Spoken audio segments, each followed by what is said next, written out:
Hari Om. Good morning to all of you on behalf of Vedanta Institute of Midwest. We are starting a new cycle of Bhagavad Gita classes starting today. We will be meeting from 9:30 till 10:45 every Saturday morning for the next few years. In order to get the most out of this experience, I request all of you to please follow these guidelines. These lectures are happening both in person in Troy and online on Zoom. If you are attending in person, please make sure you are settled in your seat by 9:20 a.m. And if you are attending on Zoom, please log in no later than 9:20 a.m. Before class, there will be devotional music playing. Once you sign in, you can listen to this music to calm your mind before we start class. Please make sure to turn on your video and turn off your audio. I repeat, please make sure you turn on your video and turn off your audio. This is needed for the speaker to have effective engagement with the audience. Please review the Zoom class etiquettes, which have been emailed to you already. It is important to note that you will not be able to log in to class after 9:35 a.m. This is done to maintain punctuality and to avoid disturbing the speaker and other attendees. You will receive a reminder email the day before each class with a Zoom link. The same Zoom link will work for each class. Please do not share this link with others. The link is only meant for those who have registered for this study class. Classes are never canceled unless Amaji is traveling and doesn't have internet access, or during Swamiji or Sunandaji's annual events, where we all would have the opportunity to participate. You would be informed well in advance of any cancellations or schedule changes. If you miss a particular lecture, you will have access to the recording. To request access to a recording, you can email studyclass@vedantamidwest.org. I repeat, you can send your request to studyclass@vedantamidwest.org. Please do not share any recordings with others. Now we will watch a 4-minute presentation on Swami Parthasarathy. After that, Amaji will address us.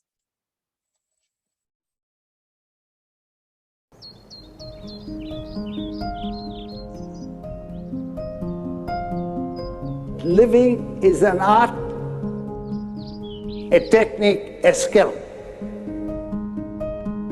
But you've got to learn it and practice it. That's what the wisdom all about.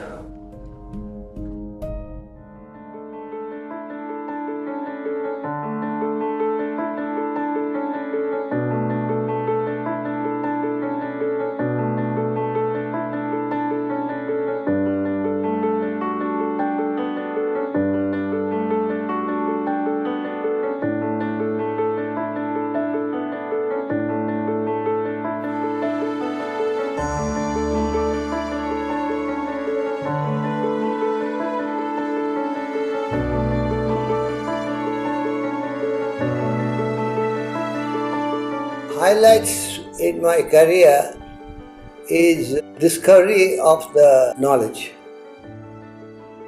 It's deeply embedded in the Upanishads, the Bhagavad Gita, and it took quite a while to understand what they're saying. And when I understood it, how practical it is and how important it is to live these principles in life, that was the highlights. I understood that I want to give it to the world.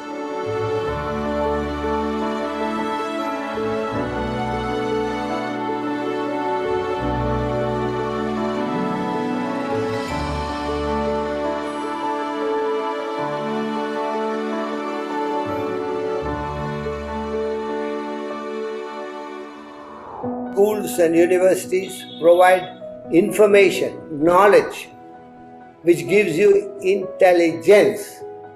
Vedanta Academy is the only academy in the world which provides you a way to develop the intellect.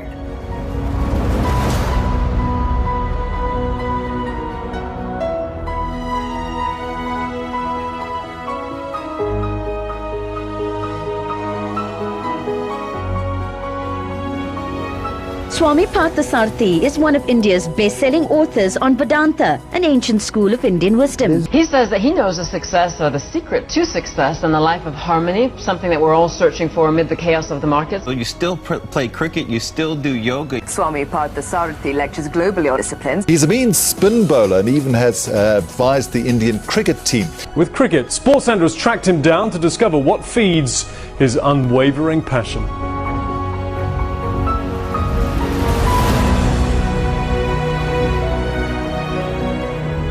It's mental health that creates physical fitness. Cricket is one of the few things that I do.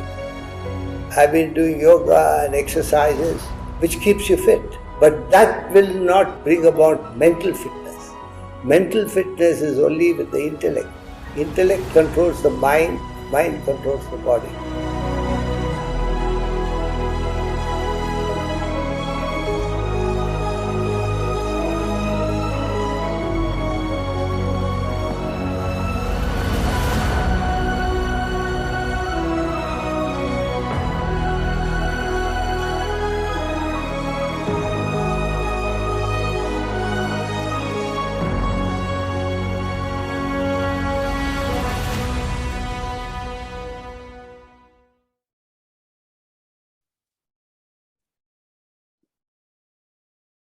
So welcome to this second cycle of Bhagavad Gita. The first cycle we started in 2013. It took us 8 years to complete Bhagavad Gita. You never complete the study of Bhagavad Gita, you always begin. So therefore, at the end of each chapter, we chant the first verse of that chapter. The indication is the study has just started. So most of you were there, those who are attending in person. And 7 years is a long time. We took this journey. So again, we are going to start this journey. And it's going to take us good 6 to 7 years, maybe 8 years to complete all the 18 chapters of Bhagavad Gita. I wish, I want, I recommend, but I can't insist that all of you should complete this journey fully. The choice is there. I'm going to be there till the end. And I hope all of you would be there with me till the end. Now, our approach is going to be slow, steady, and systematic, as usual. Now, when I am saying why it should be slow, steady, and systematic, there's a reason for that. Not many people come to the philosophical aspect of any religion. They don't do any reading, The vast majority are caught up in the non-essentials of the religion, the ritualistic aspect. We are not condemning that. It has its own role. But I am talking about those who take to the studying of the religious books. So their approach is they just read books after books. So the focus is on the length of the studies, never on the depth of the study. So therefore, they don't get established in this knowledge. Maximum is you can become a scholar by reading all these books, but you will never be able to apply the knowledge which is mentioned in those books. It's like a mule carrying the gold bars. It has the most precious commodity, but if there is a problem, if the mule is hungry, it can't go to Whole Foods and buy a salad, It can go to the Trader Joe's and buy groceries. So it's of no use, the gold bars. So similarly, with all this knowledge, you won't be able to apply this knowledge, the great knowledge, in your day-to-day life if the depth of the study is lacking. And that is the case with most people. Teacher, textbook can give you only knowledge, the information. But no teacher or a book can give you wisdom. So you get that wisdom by your own efforts. You need to convert knowledge into wisdom. You have to absorb this knowledge. You need to reflect on this knowledge. And when you do that, for that you need to put efforts. The knowledge is converted into wisdom. And when you have wisdom, you act on that knowledge. Otherwise, you just talk about that knowledge. And this formula is applicable in any branch of education, not only spiritual education. Therefore, we find how many original thinkers schools and universities are producing. Hardly any. Because the focus is on forcing the knowledge. The very word educate is a Latin word. Educate, it means to draw out. It's not push it in.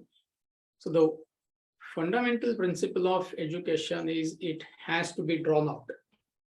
So how do you draw out that education, that knowledge out of you? So first of all, you need to receive the knowledge. You need material, systematic, scientific material. You need to think originally on what that book, what the speaker is saying. And when you do that, when you discuss that knowledge among yourselves, if there is any doubt, you ask questions, you clarify your doubts, only then the ignorance is removed. And ideally, this formula should be applied even in schools and universities. Otherwise, you won't learn anything. So we are following that module. It's a scientific module. So therefore, I'm saying depth of study is important, not the length. So our style is going to be slow and steady. Some of you, I don't know, it may not go well with some people. You may say, why 6 or 7 years for Bhagavad Gita? I mean, I can cover Bhagavad Gita, I can cover Atmamoda, I can cover 12 books which Swamiji has written in 2 years. And after 2 years, mate will be slightly more confused than what we are right now. So we have created, Vedanta Institute Midwest has created enough opportunities for all of you to take full benefit. So first is we have these weekly lectures. We also have discussion forums. So I'm not getting into the details right now, but maybe in a month or two, I will mention this from time to time.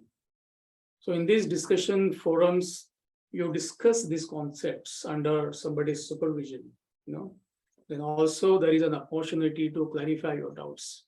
You can send your questions directly to me, and on alternate Thursdays, right? On alternate Thursdays, I answer these questions. So that's the module we are going to follow.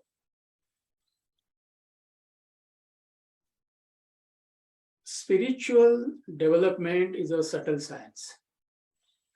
Now, like any other science, you need to learn it systematically and methodically. See, for example, if you want to become a doctor or an engineer or a chartered accountant, you cannot do that on your own, isn't it? You go to a school or university, there is a systematic syllabus there. First year you learn something, second year you learn something. There is a teacher, an expert who is teaching you, right? Then there is an opportunity to clarify your doubts. So you cannot pick up books on your own. Go to the library, pick up books, and become proficient in that subject. Is it possible? It's not possible. But when, see, it's quite common. Some of you may be saying, what kind of a question you are asking, There's a question mark written on everybody's face. But when it comes to religion, the spiritual study, all of you are trying to do it on your own. I don't need an answer, I know the answer, right? Exceptions could be there. So therefore, 3 things are happening in the field of religion or spirituality. You can use any word. Number one, there is confusion. You may read books after book, you may listen to various lectures. With all that, you remain a confused person. In fact, you become more confused. Second thing is, if you become confused, it is okay. I mean, you will blabber Vedanta. It doesn't matter, right? The second thing is deadly.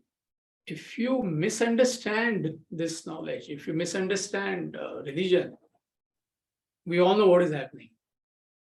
Because of religion, not religion, because of misunderstanding of religion, all the battles were fought in the world. In the past, look at the history of humankind.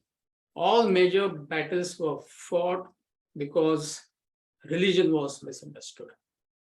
Same thing is happening even now. Look at the world, wherever there is unrest, there are chances in 9 out of 10 cases, non-understanding of religion is responsible for that. So therefore, I'm saying it is you have to take this study very sincerely, very seriously. And if you don't do that, if there is misunderstanding, then there is chaos in our society or in our community. So therefore, you must understand that spiritual development is a science, is a subtle science. Don't take it casually. You cannot do it on your own. Now, some of you may ask this question, or you must be asking this question to yourself. Do I really need to attend these kind of lectures? Why do I need this knowledge in the first place? And it's a legitimate question, especially youngsters. Isha might be wondering, right? Saturday morning, father has brought her here. How old are you? 10. You're only 10-year-old. Oh, I thought you were 12 or 13. You look matured. I think thanks to your dad, I think, right? So she must be wondering, you all must be wondering, I don't know, do I need this knowledge in the first place? And it's a legitimate question. No animal is going to ask this question because no animal needs knowledge of life and living. They are born with a software, as it were, and they live that life mechanically. So there is no right thing, there is no wrong thing. They don't have to take any decisions. So mechanically, they live their life. But only when it comes to us, only when it comes to a human being, only a human being has that choice of action. So not only you have a choice of action, you have to use this choice of action effectively entire life to navigate your life. One wrong choice, one wrong decision could be detrimental. In some cases, it could be fatal. That's what we learn in Shakespeare's plays. Like Othello, one wrong choice he made in relationship, it was a disaster. One wrong choice Macbeth made, it was a disaster. So therefore, only a human being, first of all, has a choice of action. And we have to use that choice of action throughout our lives. Whom to marry in life. Better not get into the details. We all know what is happening to us, right? Whether to marry in the first place. Should I be vegetarian? Should I be non-vegetarian? Should I become a doctor? Should I become a lawyer? What exercise should I do? Where should I invest money? Should I start a business? Should I close my business? How to bring up children? How to relate to the boss? So the whole life is nothing but decisions, decisions, and decisions. So on what basis are you going to take these decisions? One wrong decision, I repeat myself, one wrong decision could be deadly, could be dangerous, it could be fatal in some cases. So that is where the role of Bhagavad Gita, the knowledge of Bhagavad Gita comes. So what Bhagavad Gita does, It equips us with the knowledge of life and living. So when you assimilate that knowledge, it strengthens your intellect, buddhi. Buddhi means intellect. And once you have a strong intellect, once you have a powerful intellect, it doesn't matter who you are, it doesn't matter what you're doing in life, you will have that clarity of thinking. So the purpose of any religious education, spiritual education, there's only one purpose: to make your intellect strong. And with strong intellect, two things happen. First of all, you can navigate your life, and same intellect can take you from the terrestrial to the transcendental. But first, you should be able to navigate your life, isn't it? See, then only you can think about what's my ultimate mission in life. How do I get to the transcendental, to the supreme reality? For that, you need calm mind. If you are disturbed by petty challenges, home, you don't know how to manage your spouse. Office, you don't know how to relate to your boss. Your finances are in a mess. You're fighting with your neighbor's dog all the time, and you want to go to the transcendental. It's not possible. So therefore, first of all, you need a powerful intellect, strong intellect to manage your day-to-day life, your personal life, your professional life. And when mind is sufficiently calm, then only you become contemplative, and then you can start thinking of the higher. What's your ultimate mission in life? So Bhagavad Gita is instruction manual for life. Like anything requires instruction manual. We are using this Zoom technology, and we have all experts here, here online and wherever. It's not easy. I mean, if you ask me, I can't do that. It needs expertise. We need to read that instruction manual. So if you don't follow instruction manual, you buy some gadget, you buy a car, you buy laptop, you buy even washing machine, everything is so sophisticated. If you do not follow instruction manual, what will happen? Those who are attending in person, they can answer. Or even online people, just make sure that you unmute yourself and again mute, otherwise there will be an echo. These are going to be interactive sessions from time to time. If you buy any expensive gadget, say a laptop or a camera, sophisticated camera, and if you don't refer to the instruction manual, what will happen?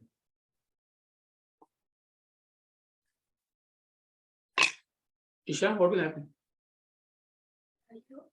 You use it wrong. You use it wrong. Yeah, the 10-year-old girl is giving answer. You will use it wrongly. It will break down. That's what she is saying. So it's a common sense. Do not get expected results. You do not get expected results. Perfect. Exactly same thing is happening to you and me. We all want to be peaceful. We all want to be calm. We all want to be unruffled by challenges of life. We all want genuinely to get along with wife and or husband or in all the relationships. But are we getting expected results? I don't need an answer. I know the answer. It's not that we are miserable, but we are not, as somebody said, we are definitely not getting expected results because we have never bothered to study the instruction manual for life, which is Bhagavad Gita. It's nothing but knowledge of life and living. So therefore, what you find in the world, see, so objectively we are discussing, we're not criticizing anybody.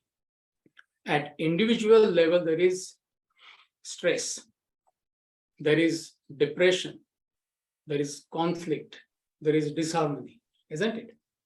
At collective level, this is what we find in society. There is vandalism, there is terrorism, there is war.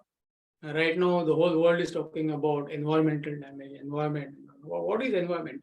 If I am careful, if I live a simple and frugal life, environment is taken care of. But I give big lectures, environment, blah, blah, blah. And from West Bloomfield to Troy, I come in the chopper. No, I'm not doing that. So we all talk. Individually, the whole thing is done individually. So if you have to solve the world's problem, there is no problem in the world, it's individual problem. So if individual is taken care of, society is taken care of, community is taken care of, nation is taken care of, planet Earth is taken care of. But since we don't bother to study instruction manual for life, therefore traditionally Bhagavad Gita, the knowledge of Bhagavad Gita, the scriptures, they were taught to the children in the schools, isn't it? So by the time they were 16, 17, 18, they were well equipped to face the challenges of life. Now we ourselves don't know, parents themselves don't know the scriptures. Forget about children. So since that tradition is broken, you find the chaos in the world. But as a human being, we have that capacity to fix all these problems as long as we understand that what we need is an instruction manual for life. So Bhagavad Gita is nothing but instruction manual for life. Philosophy of Bhagavad Gita is called as Vedanta. Another name for Vedanta is Sanatana Dharma. Sanatana Dharma means eternal principles of life and living. They were applicable in the past. These principles are equally applicable today, and they are going to be equally applicable in the future. So these principles, these eternal laws, these values of life and living, they are applicable to all human beings. Whether you are male, whether you are female, whether you are black, whether you are white, whether you are Indian, whether you are Chinese, whether you are American, whether you are Russian, whether you are Ukrainian, these laws are universally applicable. It's like law of gravitation. So whether you know it or not, whether you accept it or not, the law of gravitation is a universal law. So similarly, my life, your life, the entire world is governed by these universal truths. So in Indian language, we use the word Vedanta. So the translation of Vedanta is Sanatana Dharma, and Sanatana Dharma means eternal principles of life and living. So therefore, the knowledge of Bhagavad Gita has got nothing to do with any particular religion. It has got nothing to do with Hinduism. It has got nothing to do with Indians. It has got nothing to do with nobody. The knowledge is meant for everybody. So these are all-time truths. And once you understand these truths, once you understand these principles, you can steer your life in the right direction to gain success, to be productive, to be peaceful, to be content, to find happiness in life. And if you don't heed to these laws, what will happen? See, we all want what? We all want to be peaceful in life. We all want to be content in life. We all want success. We all want to be productive. We all want to be dynamic, right? But how many of us can claim it is happening? Those who are successful, good many of them, they have lost their peace. Those who are relatively peaceful, they are not productive, they are not successful. So once you understand these principles, you apply them in your day-to-day life, you become successful and also peaceful. Number one. Number two, see, at any moment of your life, at a given moment in your life, you are a product of your past. Whoever you are, whatever you are, is because of the efforts you have put in the past from this moment backwards. So it is a cumulative effect of your past efforts, any facet of your life. Even if you take from spiritual point of view, say each one, see, another word for spirituality is self-improvement. If that word does not gel with you, we all want to become better human beings, right? So at any given time in your life, let's say you are 20% evolved spiritually, right? On the scale of 0 to 100. It is because of what? It is due to your past efforts, cumulative efforts at all levels of your personality, physical, emotional, intellectual, and you are wherever you are.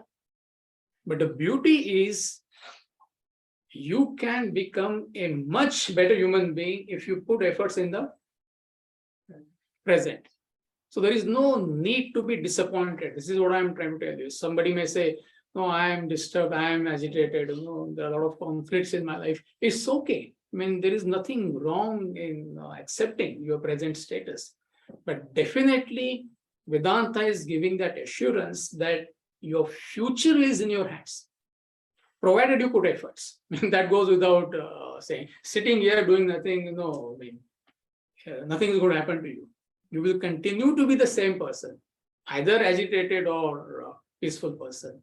But the beauty is, as a human being, is we have this unique capacity to shape our future.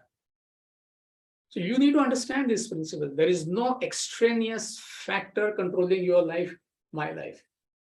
There is no stars, no managing your life, no gods in heavens, no planning my life, your life. You are the architect of your own life, provided you choose to become the architect of your own life by accepting the responsibility, by putting efforts. So it is nothing but law of causation. Whatever cause you put, you get that particular effect. If you have not put the right cause, how can you get the effect? If I have neglected my health, right? If I'm not watching what I'm eating, I won't be able to sit here, first of all. 1.5 hours cross-legged try sitting, that is not easy. Most of you are fit, so you won't understand what I'm saying, but imagine somebody who is not fit. So how come I became unhealthy? If I am unhealthy, some magic, bad luck, somebody is planning, scheming against me. How did I become unhealthy? If I'm unhealthy, how? The past actions. But does that mean I will continue to be an unhealthy person in future? What is the answer? No, you can change it. How? By choosing healthy action. I choosing my action. You eat healthy food, you do exercise, I'm not going to become healthy. So she's correct, Smita is correct. So your future is in your hands. So therefore, no need to be disappointed. I don't know whether I'm conveying the message. Now, some people, they say, I'm too disturbed. My life is in a mess. Sometimes they use that word. Even if you're in a super mess, it's okay. As long as you understand that, yes, I'm paying the price for my past mistakes, but the future is in my hands. So that's the power of Vedanta. So using this knowledge, systematic efforts, applying yourself, your future can be bright. In fact, you can end up reaching the ultimate state of spiritual enlightenment. So Vedanta gives that knowledge to you. Another name for Vedanta, the literal meaning of the word Vedanta is end of knowledge. Ved means knowledge. Anta means end. So therefore, Vedanta means end of knowledge. The knowledge which takes you to the ultimate state of spiritual enlightenment. Can we have that slide, please, Vijay? The PowerPoint.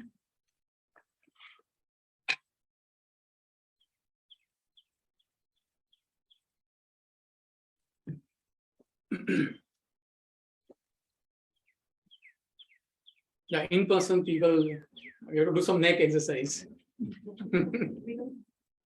Sorry? Yeah, this slide. I'm referring to this. Yeah, it's a right slide. Yeah, come back. So the word Vedanta is derived from two words, Ved and Ant. I think next time we should project that, Vijay. I think it's my mistake. But it's those who are taking notes, it's quite simple. Ved, V-E-D, Ved. And Anta, A-N-T-A, V-E Danta, Vedanta. So Vedanta is derived from two words. Ved means knowledge. Anta means end. So the word Vedanta literally means end of knowledge. Now, why it means end of knowledge? Because it takes any human being to the ultimate state of spiritual enlightenment, which is also called as Turiya. That's what you can see on the screen. Keep it projected, Vijay. The PowerPoint. Keep it projected, please.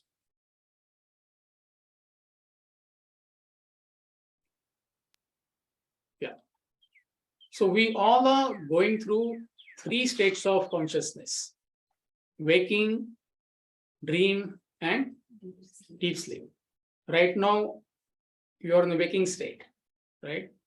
When you go to bed, either you are dreaming or you are in deep sleep. Deep sleep meaning dreamless sleep. So one moment you are a waker, next moment you are a dreamer, another moment you are a deep sleeper. So our entire life revolves around these three states of consciousness. And what scriptures they're telling us, that these are conditioned states. Conditioned states meaning they are not our original states. Our original state is Turiya. Turiya means four, meaning the state of self-realization or God realization. This is the message of all the great masters in the world. Whether it is Krishna, whether it is Christ, whether it is Prophet Muhammad, whether it is Buddha, it's a galaxy of saints and sages. So all of them, they are telling us that you belong to that unconditioned state. You do not belong to this conditioned state in which we all are caught up at this moment. And that conditioning is brought about by our desires. But the problem is, no conditioned person knows his condition. That's the catch. Just as no person who is drunk, he knows he is drunk. If he knows he is drunk, he is not drunk. Dead drunk. A dead drunk person, he has no clue of what is happening to him or her. So exactly the same thing is happening. We all are absolutely dead drunk with our desires. So therefore, this condition, we have slipped into these three conditionings. And no conditioned person knows his condition. That's the problem. So therefore, these kind of lectures, they do not appeal to most people. See, it's like you try to talk to a person who is drunk. See, I mean, you are a CEO of a company or a successful businessman. Why are you like unnecessarily lying in the gutters? What will be the answer? I'm okay. I'm trying here. Hey, come on, man, get up. You're a CEO of a company. You know, your wife, children, everybody is waiting at home for you. What are you doing here? Leave me alone. Exactly same thing is happening to all of us. These masters, they are screaming their lungs out. You know, you are that self, you are that truth, you are that divinity. But it falls flat on us. You're so caught up in these three conditionings. So that's the problem. But what we need to understand is the message, at least in theory, that we belong to that unconditioned state. Tat Tvamasi, you are that. That's the aphorism of the Upanishad. You belong to that truth, you belong to that state.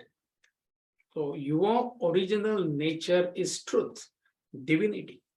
And that's what Emerson is telling us, the American philosopher, Ralph Waldo Emerson, isn't it? What does he say? That you are who? Who are you? God acting up. Your God playing fool with your desires. So Emerson, I'm not quoting Upanishads here. So you are nothing but divinity. You are nothing but the truth. A God playing fool with his desires. Emerson, same thing Upanishad is telling us, same thing Bhagavad Gita is telling us. So how do you reach that state? Human being minus desires equals truth or God or divinity. So when you overcome your desires 100%, you reach the ultimate state of self-realization or God realization. That's the ultimate, obviously. But we are absolutely busy 24/7, adding more and more desires to our existing stock. So where is the chance of reaching the ultimate? So at least you should be aware of what is happening to you. What is happening to you? That you are caught up in 3 conditioned states. This conditioning is brought about by desires. So if you want to reach the state of unconditioning, which is called as Turiya or 4th, you can see on the screen, you need to knock out, you need to annihilate your desires. So that is what any spiritual path is all about.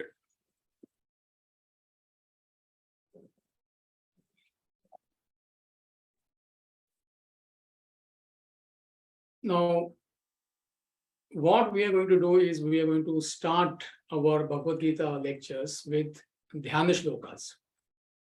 Can we have the next slide, please, Vijay? Yeah, Dhyana Slokas. See, Dhyana Slokas literally means verses for contemplation. Dhyan means meditation or contemplation. In this context, it means contemplation. Shlokas is verses. So these are 9 verses which we'll be studying for the next 2 or 3 sessions. These 9 verses, they briefly explain what is Bhagavad Gita all about. See, because Bhagavad Gita is a long book. We are talking about 18 chapters, 701 verses. So we cannot straight away plunge into the study of Bhagavad Gita. So these 9 verses beautifully capture the essence of the entire Vedanta philosophy, for that matter. But in this context, they explain briefly what is Bhagavad Gita all about. Why should we study? What is the source? What are we going to get out of this study? So after these 9 verses, so it will take us maybe 2 or 3 sessions, you can make up your mind. It's like a trailer, So if you like the trailer, you can watch the movie. But if you don't like the trailer, you have all the liberty of not watching the movie. So I think it's being fair, isn't it? But I would recommend that before watching the trailer, don't say, I don't want to watch the movie, So I would appeal, be patient. It's a long trailer, relatively speaking. So they briefly explain what is Bhagavad Gita all about. Bhagavad Gita literally means song of the Lord. Gita means song. Bhagavad means Lord's. Enlightened person spoke. And in fact, it is nothing but an invocatory prayer. These 9 verses is nothing but invocatory prayer. Any religious text has that invocation. Now, why we chant an invocatory prayer? We'll be doing it from maybe after a couple of sessions. We chant that Sahana Bhavatu. So why we chant invocatory prayer is to calm our mind. See, you cannot straight away log in or walk in and then beyond body, mind, intellect, there is Atman. What? What did you say? I mean, it doesn't, when you're thinking about text message, the stock price is going up, gas prices are, you belong to that unconditioned state. I mean, it's not possible, So therefore, you need to give yourself some time. That transition is required. I don't know how many of you are driving the electric cars. Neha, I know, so definitely Neha will understand what I am talking. Anybody drive electric cars in the audience? You also driving Tesla? Great. Or Tesla club here. Anybody has electric car in the audience? So, yeah, Tesla? No, Mustang Mach-E. Not bad, not bad. So any electric car, you need to precondition the battery before you drive. You can't say it's not like a gas car, Straight away you start. Even the gas car also on a cold day you need to warm the engine. But about electric car, you need to precondition the car before you start driving. I would know what I'm talking about. If you did not know, you better learn. Because you will end up spoiling. Sanjay has to buy another car. I mean, it's expensive car. Okay. So this is a Vedanta class. It's not class on how to drive cars, but incidentally, it will be useful. Now you can talk to Swami. So you need to precondition the battery so that the range increase and you protect the life of the battery. And especially if you're going on a highway, long drive, and you're going to supercharge, so it preconditions itself, because supercharge is like heavy voltage you're going to receive, 150, 175, whatever kilowatts. I mean, somebody is an engineer, he would know, right? So similarly, what you're going to receive is like a heavy jolt. So you can't take that suddenly, because we all are in a different frequency. So in day-to-day life, we use gross intellect. To transact the world, what we use is gross intellect. But when it comes to the study of Vedanta, we switch from gross intellect to subtle intellect. Subtle intellect is called as Sukshma Buddhi. Gross intellect is called as Tikshna Buddhi. Correct me if I am wrong. Am I correct? I can mix up, possible, right? So from gross intellect, you switch to subtle intellect. So that transition is required. This is what I'm telling you. So therefore, ideally speaking, you must log in 8 to 10 minutes before. Vijay is going to play beautiful bhajans for us every week. If you're attending in person, come here. You can listen to the bhajans and calm down. So that's the ideal thing which is required. So these 9 verses, 3 to 4 sessions, they are going to prepare us to receive a heavy dose of Bhagavad Gita for the next 6 to 7 years. So we are going to precondition ourselves.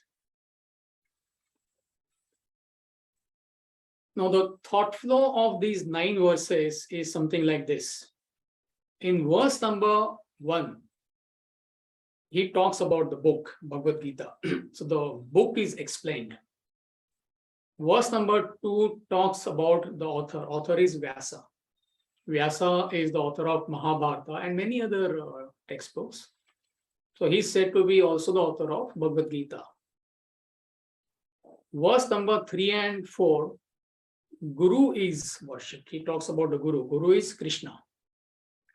Now, Krishna is an enlightened master. It has got nothing to do with Mr. Krishna. It could be any enlightened master. See, in Vedanta, the entire focus is on knowledge. It is not on any personality. We respect all personalities. We have reverence for all the great masters in the past, in the present, or in the future. But the focus is we are not attached to any one particular master as such. So you can follow any master. If you are following Christ, you should follow Christ, because that is where you will get your fixation. Right? If you are following Krishna, you should follow Krishna. I'm talking about like fixation. But you must focus on getting the knowledge. That is where a lot of people, they go wrong. So in Sanatana Dharma, in Vedanta, we do not give importance to any particular master. And when I say that, we give importance to all the masters. Are you with me? So the focus is not on Mr. Krishna as such. Some of you may say, especially those who are non-Indians, why should I study Krishna? Krishna is an enlightened master. And when you study Bhagavad Gita, it is indicated in a beautiful way. When Krishna speaks, it says, Shri Bhagavan Vacha. Bhagavad Gita is nothing but question and answer session between Arjuna and Krishna. So when Arjuna is asking a question, it says Arjuna Vacha. Arjuna asks the question. But when Krishna answers the question, it does not say Krishna said. It says Shri Bhagavan Vacha, the blessed Lord spoke, the enlightened master spoke. So Krishna is nothing but an enlightened master, like any other enlightened master. Could be like Christ, could be like Buddha, the galaxy of saints and sages. So verse number 2 and 3, rather 3 and 4, talks about the Guru. The Guru is the Krishna. Verse number 5, there is a subtle hint at Karma Yoga, path of action. Verse number 6, subtle hint at Bhakti Yoga, path of devotion. 7, subtle hint at Dhyana Yoga, path of knowledge. So you need to follow these 3 spiritual paths. Karma Yoga, Bhakti Yoga, Dhyana Yoga. For active people, path of action, Karma Yoga. For devotional people, path of devotion, Bhakti. For intellectual people, path of knowledge. So you need all 3. The need of following all 3 depends on your particular constitution. If you are more of an intellectual person, the focus has to be more on study, but still you will need devotion, still you need path of action. So every human being needs all 3, but the proportion would vary from person to person. It depends on your need. So when you follow these 3 spiritual practices, we call them integrated spiritual practices, Karma Yoga, Bhakti Yoga, Dhyana Yoga. It purifies your personality. And when we say it purifies your personality, meaning the quantity of your desire drops and the quality of your desire improves. Right now, the quantity and quality of our desire is not conducive for our spiritual growth for most people, right? Quantity is very high, inundated with ego and egocentric desires, and quality also is very inferior. Most people, maximum you can think of is me, myself, my family. That's what produces all the agitation. That's what disturbs your peace, contentment, and everything. So when you apply these 3 spiritual practices, meaning when you live this life, day-to-day life, it's not that these are some, it's not some different lifestyle. Karma Yoga, Bhakti Yoga, and Dhyana Yoga is nothing but how you apply yourself at action level, emotion level, and intellectual level. As simple as that. The bulk of your desires reduces, the quality of your desires improves. You become more contemplative. You become more objective in life. You become more calm. You become more composed. So therefore, you qualify for meditation. It is all cause and effect. Before purifying your personality, you cannot meditate, because meditation is, you need to be in a very high state of contemplation. So why can't you contemplate? Why can't you concentrate? What disturbs you is your desires, self-centered desires, egocentric desires. So therefore, with Karma Yoga, Bhakti Yoga, Dhyana Yoga, you need to purify your personality.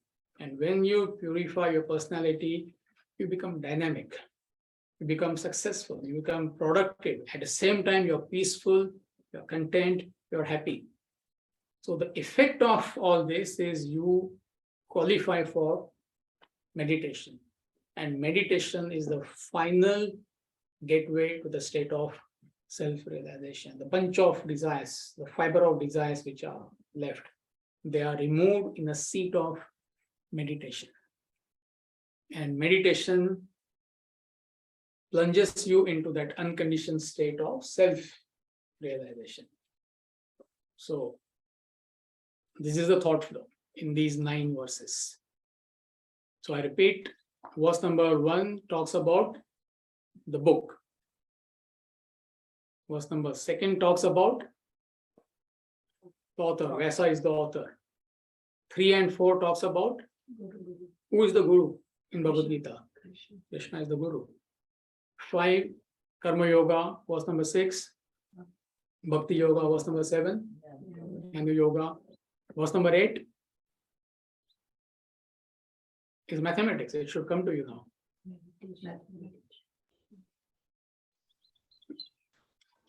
When you follow Karma Yoga, Bhakti Yoga, Jnana Yoga, what happens? Answer is correct. You become contemplative. You qualify for meditation. And verse number 9, what? You do meditation. And then you become self-realized. So that's the thought flow. Now, today, let's briefly, I'm going to do the verse number 1. So, Vijay, please lay the chanting, and you can sit on your screen. You can chant along with this.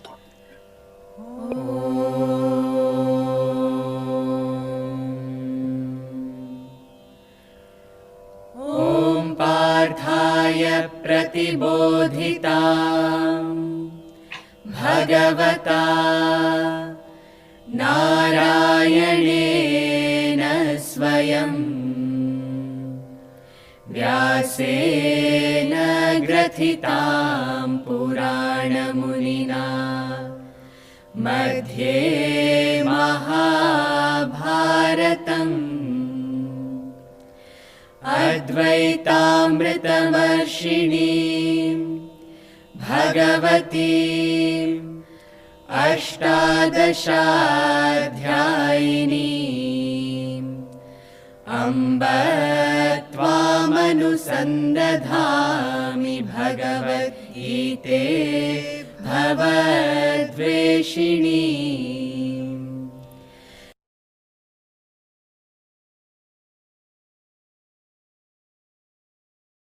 You can have the translation, please, on the screen.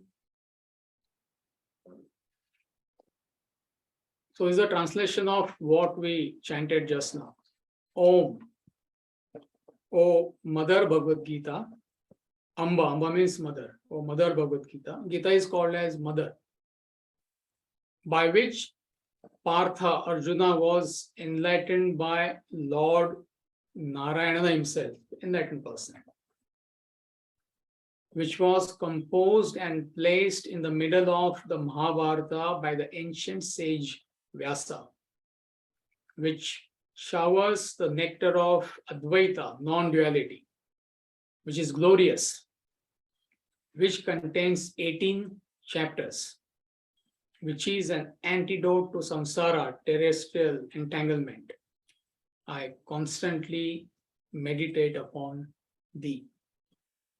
Now, briefly, I'm going to explain, and next week, when you are fresh, I can explain it more. So, Om, any spiritual study starts with Om, right?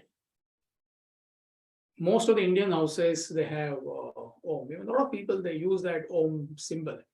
So what you need to understand, Om is a symbol of supreme reality. Per se, it has got no meaning. It is an idol which represents the ideal. The ideal is the supreme reality, like any other idol. If you go to a church or a temple, there is that murti, right? There is an idol, there is a stone idol. That stone idol represents the ideal. Idol is not the ideal. People get fixed to the idol, they get attached to the idol, and they forget the ideal, and all the fights are going on. I follow this idol, you follow that idol. You can follow any idol if you need that idol. It's not that everybody needs an idol, right? So Om is nothing but a subtle idol. It's associated with sound. A-U-M, Om. I'm not getting into the details. So Om is an idol which represents an ideal. The ideal is the supreme reality, right? Just as an idol in the temple represents the supreme reality, or a cross in a church is an idol. So the cross represents Christ. Christ stands for the supreme reality. Cross per se has got no meaning. If there is, you take out Christ from the church, what is left? Nothing is left. An empty building, maybe beautiful. It's like a national flag. National flag is an idol which represents what? Nation. The nation. National flag is not nation. You're phonetically attached to the national flag, right? And rest of the time you're doing all anti-national activities. How to manipulate my taxes and all that. It has got no meaning. So that's what you see happening to people who are ignorant. They're ignorant, therefore they're innocent. They are phonetically they're attached to the idol, right? And they have no clue of what that ideal is.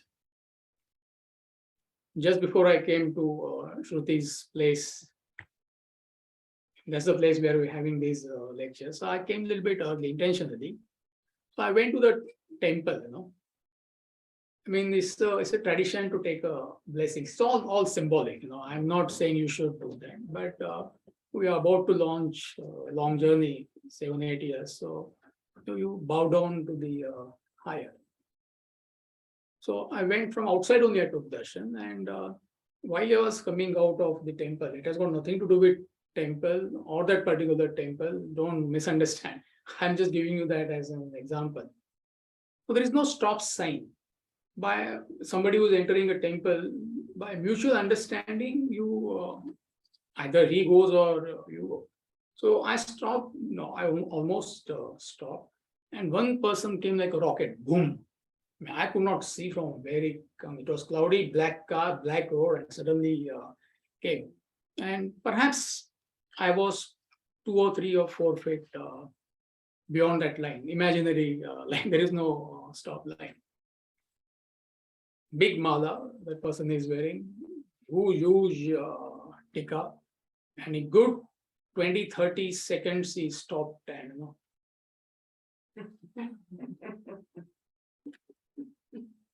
if I had lost my cool, I mean Amit ji and that person would have been in a fight. I may be wearing mala. I mean, nothing, all these symbols, they have a meaning. I'm not condemning them. When I'm saying that I'm myself wearing tikka, I'm myself wearing a particular dress code, I am myself wearing this. So we're not criticizing anybody. Without what it means, without what they represent, it has got no meaning.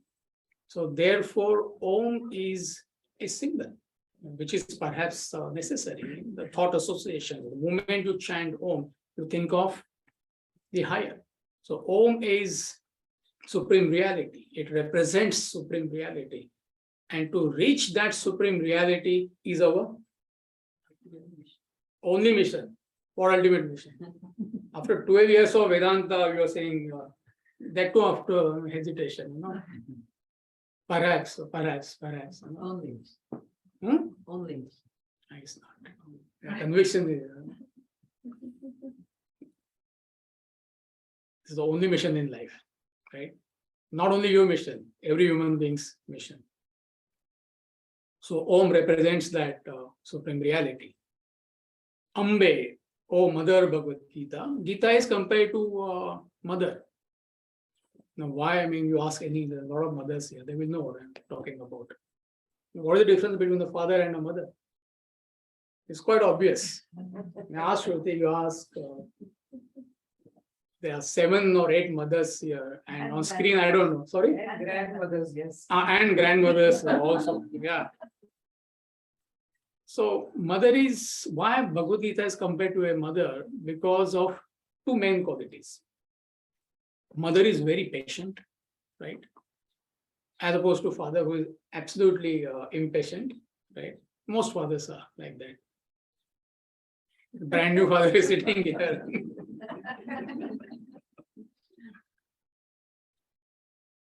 And so first is mother is very patient. Second reason for comparison is you make as many mistakes as you, it doesn't matter. Mother is always forgiving.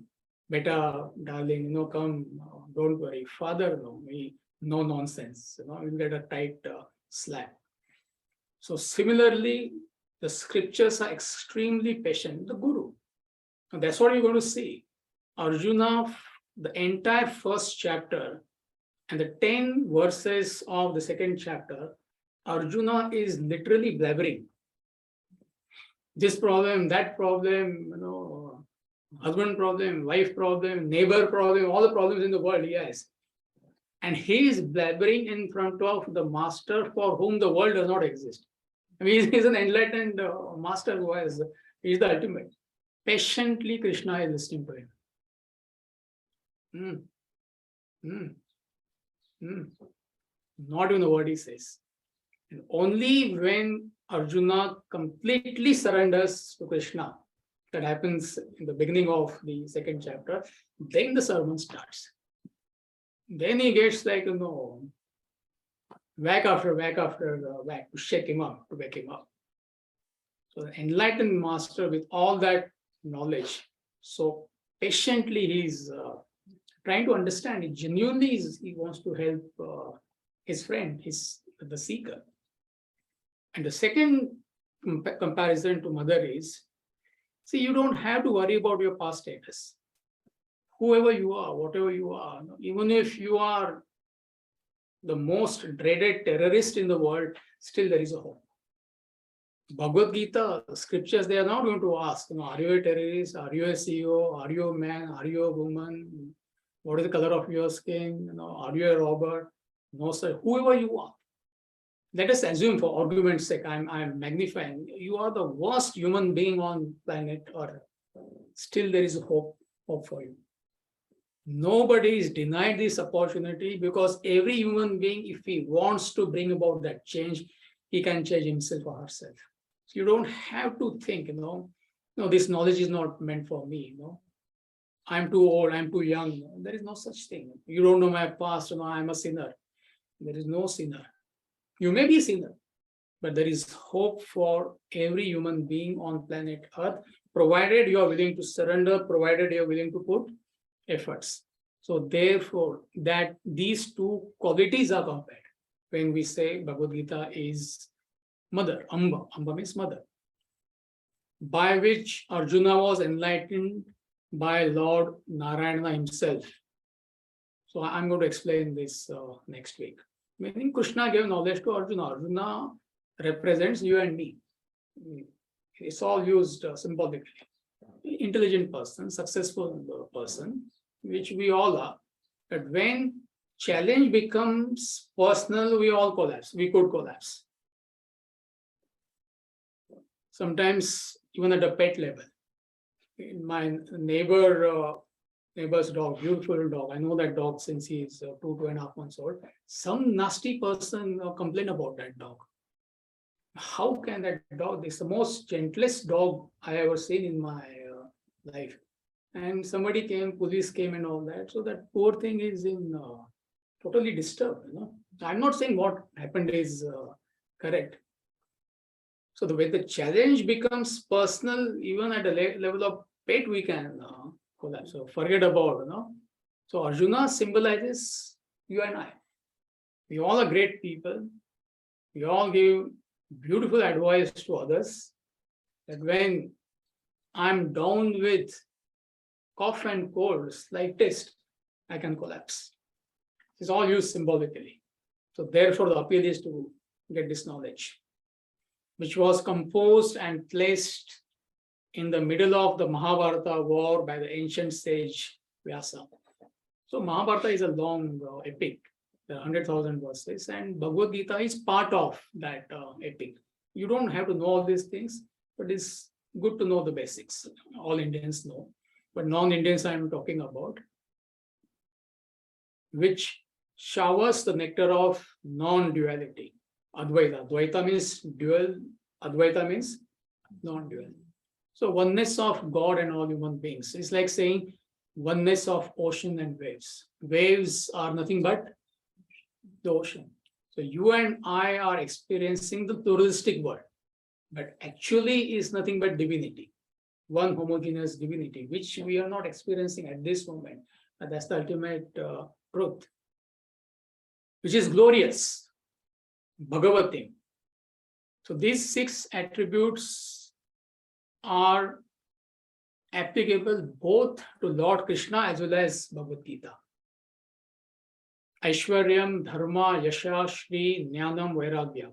Absolute might, righteousness, glory, beauty, knowledge, non-attachment. I'm going to explain next week, which contains 18 chapters. So there are 18 chapters in Bhagavad Gita, 701 verses. So these 18 chapters, they give the panoramic view of life. And the main message is you are that truth, you are that divinity, and how to get there, which is an antidote to samsara, terrestrial entanglements. What it means is world should not disturb you under any circumstances. Terrestrial entanglement meaning what? But right now, what is happening to you and me? Could be happening to you and me.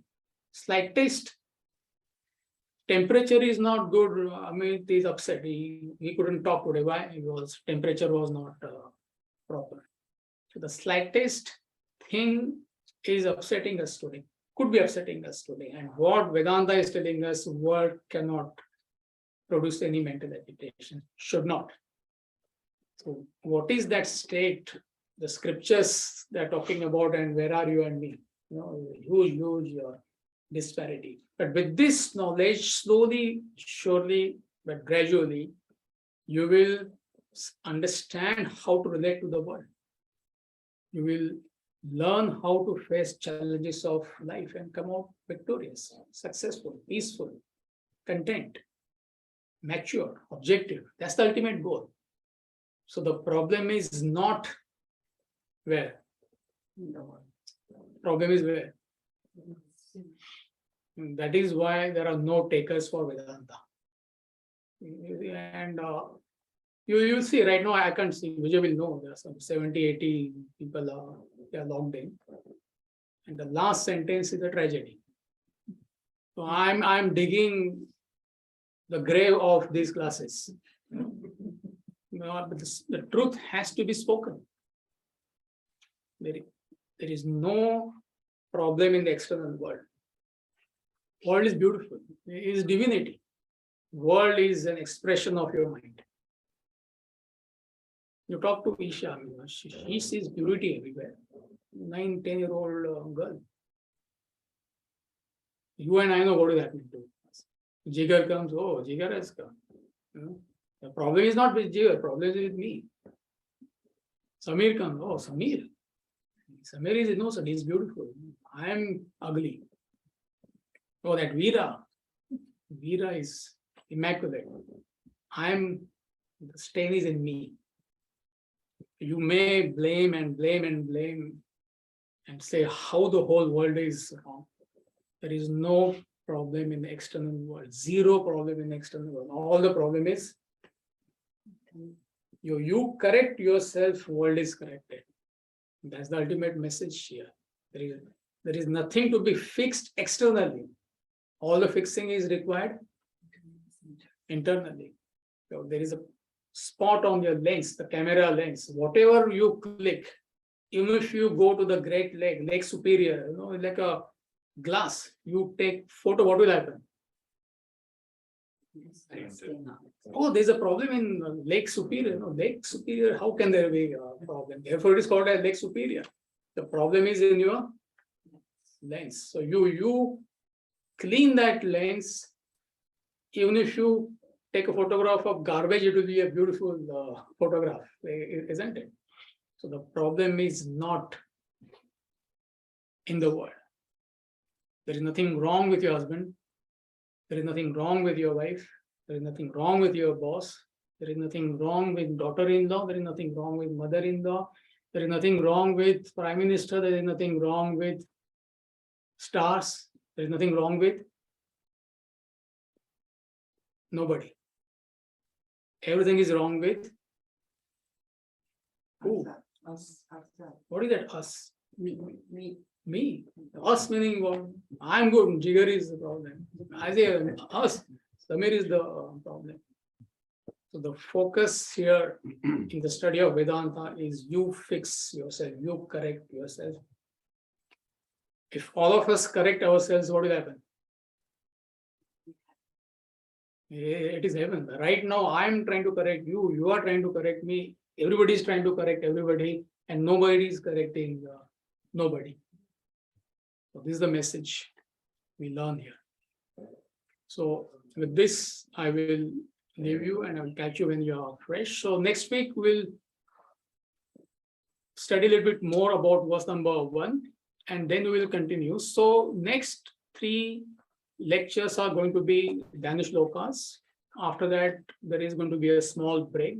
Sita is going to announce. And from last week of September or maybe first week of October, we'll start with chapter 1 of Bhagavad Gita. So there is enough time for all of you to gather your thoughts, think, reflect. So I'll see you when you are fresh next week.